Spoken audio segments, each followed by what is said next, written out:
Hello, I'm Kelly from the Academic and Career Advising Center. Welcome to Humboldt State. We are excited to start the year and work with you to move toward your academic, personal, and professional goals. For our orientation activity today, we have an interactive presentation that will allow you to explore your interests and discover future goals by creating what is called a possible lives map. Once you've finished, we invite you to email acac@humboldt.edu. That is acac@humboldt.edu to set up an appointment with a career advisor to continue exploring your future goals. Let's get started. In this presentation, we will look at your interests as they stand today and also explore past interests. In the end, we can start to develop your goals for the future. For this exercise, I would recommend that you are in a quiet space where you're able to focus on just this for the next 20 to 25 minutes. Before we move on with the presentation, I wanted to talk with you more about the Academic and Career Advising Center. In this department, you will find a career advisor appropriate for your major. We can talk to you about many things related to careers, including major and career exploration, resume and cover letter assistance, internship planning, job searches, and so much more. There are 2 ways to meet with an advisor. The best way is to make an appointment.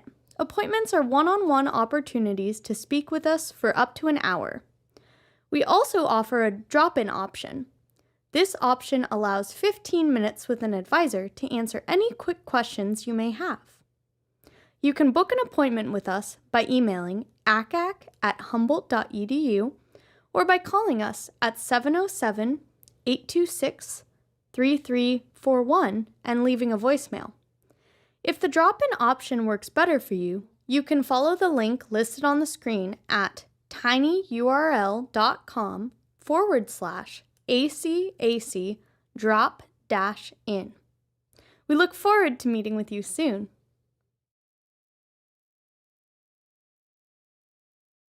To get started, draw the figure to the left on a blank piece of paper. Start with a circle in the middle, then draw 6 to 10 circles around the inner circle. From there, connect a line between the inner circle and each outer circle.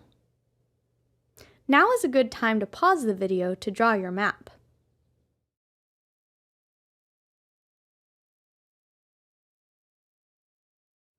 Once you've drawn the outline of your map, you'll want to write your name in the center circle. Underneath your name, you're going to put a title. A lot of students choose to use the title student, and that's fine. You could also use something like scientist, writer, explorer. Any title is fine. Here's an example of what your possible lives map might look like so far.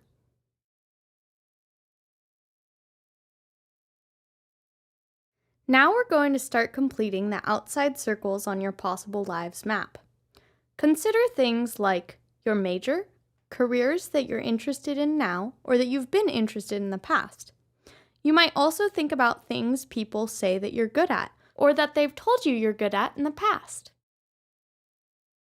Maybe a best friend once told you you'd make a really good doctor, or as a child you wished to be an astronaut. All of these would be okay to put in the circles surrounding your name, even if it isn't something that you're currently entertaining as a future goal, because it might tell us a little bit more about who you are. When completing these circles, it's okay to think broadly. Did you want to become a professional athlete once? Go ahead and write that in. Feel free to complete all the circles that are available to you and to add more if you need more space. Oppositely, if you don't need to use all the circles to write everything down, you're not required to.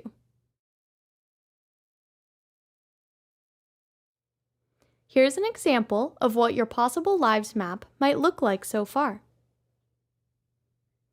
Now that you've identified possible career paths and goals, it's time to take a look at the distances to those goals. First, I want you to evaluate your actual level of interest in the goals and career paths that you've written in the outside circles on your map. Are these things that you still want to pursue? How motivated are you to pursue them? Giving this some thought will help you with the next step. In addition to interest, let's talk about education and experience. Think about how close you are to achieving these goals. When you take education and experience into consideration, how much farther do you have to go? Take a look at your map. You will want to add dashes that are in between your name and the goals that you've identified on that line that connects them. Those dashes indicate a halfway point. For the next step, reflect on your interest, education, and experience toward these goals that you've listed. Place a dot somewhere on that line that indicates your reflection on those three things. If you look at Christina's example, you'll see that camp counselor has a dot very, very close to the actual goal. This means that she has the qualifications, the education, and the experience to work as a camp counselor. She is also very interested in doing it again.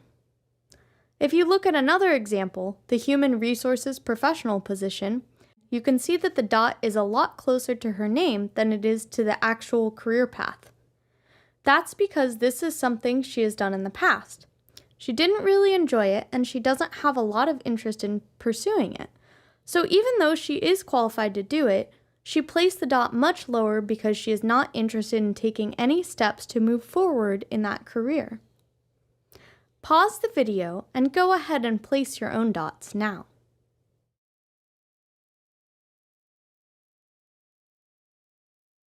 Now that you have reflected on the careers and interests that you might like to pursue and have had a chance to evaluate how close you are to your goals, we can start to look at common threads that appear on your possible lives map. Based on the various careers you have chosen to include, what themes might you be able to find? Are there clear commonalities between your various interests? Are some of them especially similar? Pause the video and see if you can identify any themes and write them somewhere on your paper. It is sometimes difficult to see them in yourself, so don't be discouraged if you aren't able to find any themes yet. If you have anything that doesn't seem to fit as well with the rest, that's okay too. A common theme does not need to incorporate every career interest. Now we'll look at two examples of possible lives maps and some themes we can pull from these maps. Let's take a look at Christina's map first. On here, you're going to see some careers that Christina has been interested in pursuing, careers that she has already pursued. You're going to see where she put those dots to give you a little bit better of an idea of how that might look, and some common themes that you might be able to pull from Christina's map. Because many of the careers on here often deal with people, a lot of students would say she likes to work with people. They'll also say things like, most of these careers are focused on helping others as well. Are there other themes in here that you see? Let's move on to the next map. My map has some similarities to Christina's, but it also does have a slightly different focus. See what commonalities you can pull from this map. Make sure you understand the themes listed, and take a second to think about other themes that might exist here. Something to keep in mind here is that your possible lives map can change. I made this possible lives map a couple of years ago, and if I made a new possible lives map today, it would look fairly different. Now that you've seen two examples of possible lives maps, and you've seen some of the themes that go with them, hopefully that's helping you understand what it is you need to do with your map now. Listed here are some other common themes. The first one, outdoors or indoors. So some people like to work outdoors, and some people like to work indoors, and a lot of times that theme will show up in your careers and interests. Some other common themes include an investigative aptitude, drive for achievement or leadership, an interest in the environment, someone who's really community-oriented, someone who likes people more than animals, or animals more than people, or plants instead of animals and people. And those are all themes that you could be writing down on your map. Pause the video and take a second to reflect on your map and think about any other themes you might be able to pull from it based on some of the examples you've just seen. Let's start to look ahead. Think about 2 or 3 things that you've identified on your map that you would like to continue to pursue. Identify 2 reasonable next steps you can take to move that dot a little closer to your goal. You can continue with this presentation for some ideas. Keep in mind that your next step should be reasonable and achievable within the next semester. So for instance, while getting your college degree might be a really useful next step for achieving your goal, it's not something you're going to achieve in the next semester. Instead, your next step might be to take a specific class or classes that are going to help you closer to your goal or give you the opportunity to explore it a little bit further. Here are some additional ideas. Consider joining a club. Clubs give you the opportunity to increase your involvement on campus, gain leadership skills, surround yourself with like-minded people who are interested in the same types of things that you're interested in, and often provide opportunities for you to explore your field or fields of interest further. Another great way to find experience is to volunteer, either on campus or in the community. This gives you another opportunity to gain hands-on experience, which will help you prepare for internships. It also allows you to explore your interests further to make sure that you want to continue to pursue them. It gives you an opportunity to network with the community, which can be very beneficial later on. It also gives you an opportunity to learn from and work alongside your peers and other professionals with similar goals. There are so many reasons why internships can be extremely powerful for you. This is not something you necessarily need to plan on doing this summer, but you do want to plan on having some internships before you graduate. You can do internships during the school year or in the summer. You can even take time off to do an internship if you really wanted to. Some of the reasons why internships are really valuable is because it truly gives you the opportunity to test your interest in the field. It lets you build work experience in a strategic direction and explore your career paths. It's going to give you an edge in the job market when you graduate, and having internships can really help show that you have some good experience. It lets you gain some confidence in the things that you want to do and prove to yourself that you're able to do them. And it's an opportunity to network with professionals in the field. And when you do graduate and transition to a full-time job, it's going to be a little bit easier if you've had an internship already. In addition to the things we've already talked about, there's a lot of other things that you might be able to do to continue your exploration. For instance, you can meet with one of the Academic and Career Advising Center's career advisors.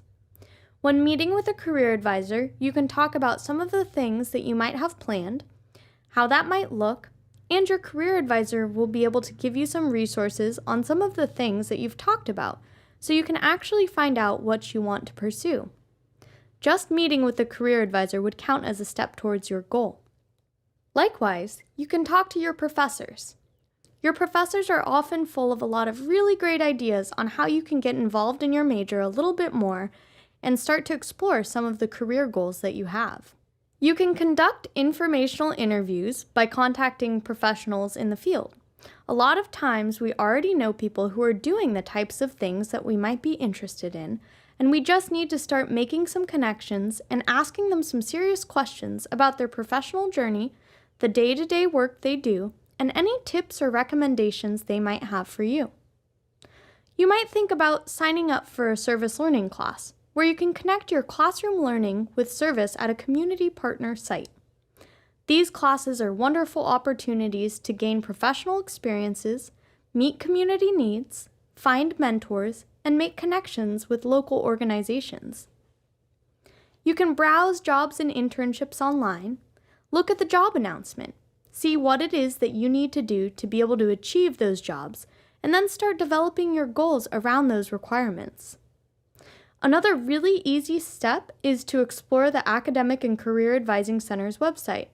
It's listed here on the screen for you, and there's a lot of information there that can help you to get started as well. This is just a quick list of some ideas for you. As you start to identify your next few steps, you can use any of these ideas that I've given you, or you can come up with your own.